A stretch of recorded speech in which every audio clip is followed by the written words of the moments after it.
I believe in the power of learning, and so does Smart Deal Academy.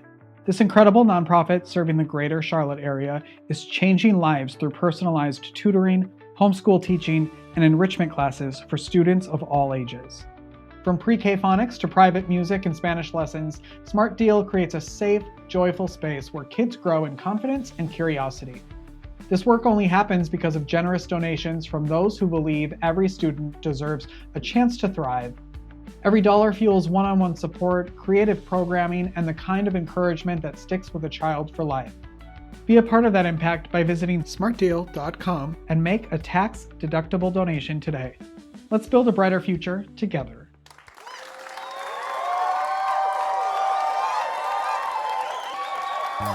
Make your day richer than it was before. Got some good times knocking upon your front door.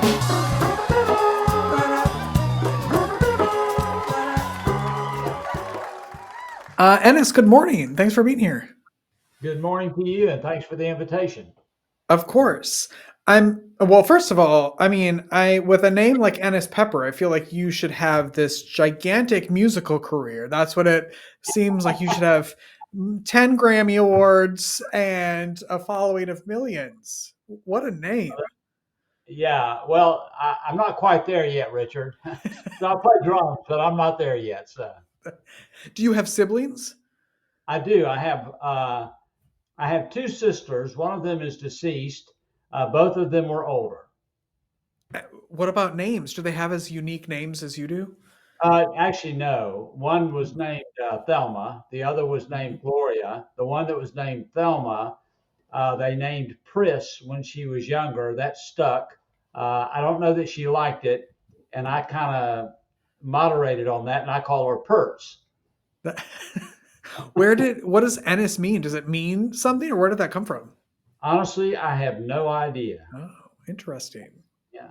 Okay. Well, we'll figure that out. When next time you come back, we'll have like a 23andMe thing, and we'll figure all of that out and see where the name comes from. We'll have someone come on and do that. I will say what it means, I don't know. I do know that it comes from somewhere in Britain. I mean, that's where our roots go back there, probably in Ireland, because Ireland, they have a lot of people named Ennis, or the name Ennis is used there quite frequently. So. Gotcha. Well, I know you're retired, but I know you're also very busy. So I don't know if retirement is a good word to use for you.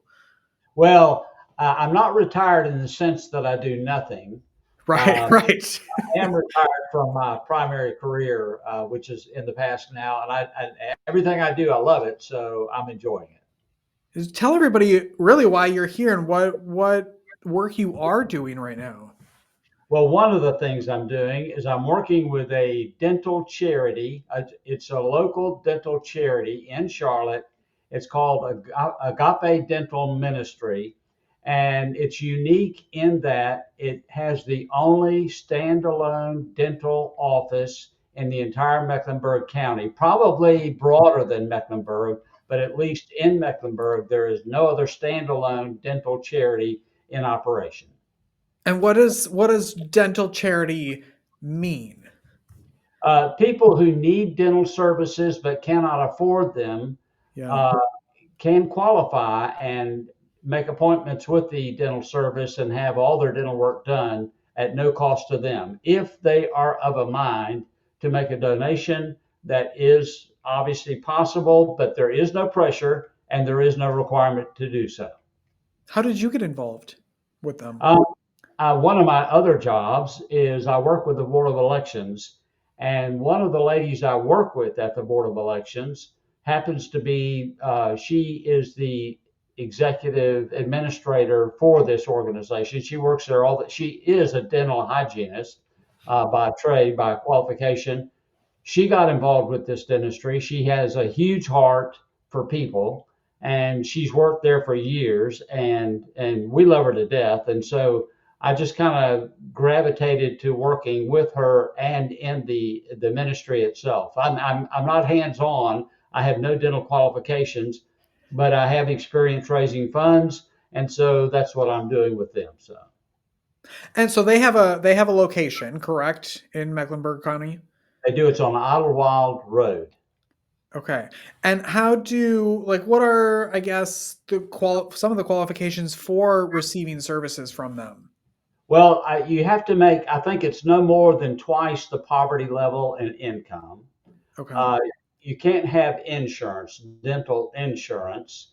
And so they kind of qualify people on that basis. However, they're not rigid about it. If you came in and you made a little bit more than what the allowed income is, or maybe you had some kind of insurance that doesn't really provide a lot, they're going to find a way to help you out. So they really try to bend over backwards to make it possible for people who really need service to get that service, even if they can't afford it. And is it all types of dental services, or what can people actually go there for? They offer all the basic services. Okay. They don't do like surgical removals of teeth or extractions. They will fill cavities. They take X-rays. They clean teeth. All the basics are there. And if you have if you need work done that's rather sophisticated, they can do the preliminary stuff beforehand. So How many how many dentists are there? um, I can't give you the exact number because it does change, Okay. but they try to keep a dentist on staff, not necessarily on staff. They don't pay the dentist, but as yet they're toying with the idea of paying a dentist to come in 1 day a week because that would actually fill out their schedule nicely.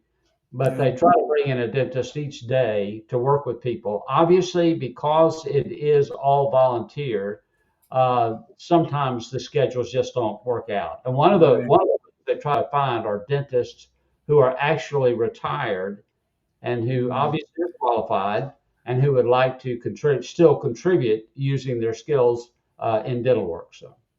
Well, that's a great, I guess, segue into how can people help from both if you're a dentist and would like to help into just helping to fund the services that are happening there. Well, obviously, every nowadays everybody has a web page, and on the Yep. web page you can make donations to whatever organization you're interested in. And of course, Agape Dental does have a web page. I've contributed to that organization many times using the web page. But one of the things we do also is we contact um, local corporations because many of them offer grant services. You apply for Mhm. grants, and if they're happy with it, they make contributions. That has happened. We have tried to keep that going. Uh, right now, we have all the consumables that are required covered. In other words, we have sufficient funds coming in to cover all the because obviously when you do dental work, you have things you use with a patient which you can't reuse. You have to throw it away. Right. That can be expensive, but those kinds of things are pretty well covered. But we're really trying to find, say, like a corporation that could offer a grant that would cover, say, the expense to hire a dentist for 1 day a week for an entire year. Now, Hmm. one of the things they've done in order to bring in personnel and even prepare personnel to be used in this way is they have relationships with all the dental schools in the area. They will frequently call the Agape and say, "I've got dental students who would like to get the experience. Can you use them there in the service?" And they do. They bring them in as they can, but obviously they're not qualified. So Yeah. we can only rely on qualified dentists, but these individuals can get experience and exposure, hands-on type stuff with under the guidance of a dentist and other qualified personnel. So they do all kinds of things to generate interest, and many people, as they see it and they become familiar with it, they make a contribution. I don't mean just financially.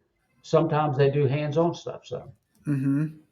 I know. I mean, obviously, the mouth, your smile, such a thing that's a first impression for so many people. And what do you hear from the people that you serve about the work that you do? They have a brochure, and they actually have quotes from people who've used the service, and they're elated. I mean, one Yeah. fellow came in. He's gainfully employed. He makes a living, and he had a toothache. I mean, you know what that's like. Everybody knows what that. Hmm. We all had Yeah. those. We were miserable when we had them, but he could not afford dental services. So he went to them. They solved his problem, and he got back to his job. He was elated. He's very pleased. Obviously, people are happy when they have an opportunity to get these types of things done, which often are very, very expensive, and they just don't always have the funds to take care of it. Right. Yeah. What is the best way that people can connect with Agape Dental Ministry and donate their money, their time? I think the ones who can donate time, and I'm thinking now of a qualified dentist. They can call Agape's office. The lady that the executive officer there who operates and administrates, her name is Becky Faircloth, and many people know her, having been in the industry for as long as she has. And they can call her. They can offer their services. Becky can give some direction as to when their time could be used. And obviously, she's constantly organizing all the scheduling for the patients and the workers. But just giving them a call and just even inquiring, say, what's going on? How can we help? What can we do? Even dental hygienists have been involved. Becky is a qualified hygienist. I think I mentioned that earlier. And she as a hygienist, she could be out on the street working and making really good money. Um, Hmm. she's working in the charity, and she's making a difference instead. So contact Becky. You can talk to her, ask all your questions. She can give you all the lowdown, and she can give organize opportunities for people to get involved. Okay, good. What do you love most about your life right now? I am alive. I am breathing. I'm Hmm. consuming food every day, and I like the work I do. I work, and I like staying active. Pardon me. I've ridden bicycle for the last 25 years. I started years ago. I realized if I don't do something, I'm going to fade away quickly. So I did anything I could, and I tried several things, but riding bicycle stuck with me. So I've been doing that for 25 years now, and I enjoy that. It's kept me active and able to do things, and I love that. I love doing it. Many things I do, but being able to do it is important for me. Yeah. Yeah. Well, I thank you so much for being here. Thank you for the advocacy that you're doing and the work that Agape Dental Ministry is doing. It's so needed. Are there many places like that around the country? Country wise, I can't say. I know they do have dental charities in Mecklenburg, but most of them they're periodic. In other words, Yeah. the local dental schools will have they'll offer services for free for people to come in off the street and have examinations done, possibly tooth cleaning or cavities filled. But if any of these services, any of the people they have, any of the clients, if they need ongoing services, they're not in a position to deal with that. And often they will refer them to Agape. Agape has a good relationship with all the dental charities or the dental charity activities that are done in Mecklenburg. So aren't many places like Agape, but they've kind of managed to get themselves entwined with a lot of the dental schools and dental activities ongoing in this area. Okay, good. A service that's so needed. Agape Dental Ministries. Ennis Pepper, the best name in the history of names. Thank you so much for being here. It's a pleasure, Richard. Thank you for the opportunity. Yes, of course. Come back and talk about your books too, because he's very busy. He does a lot of things in his retirement.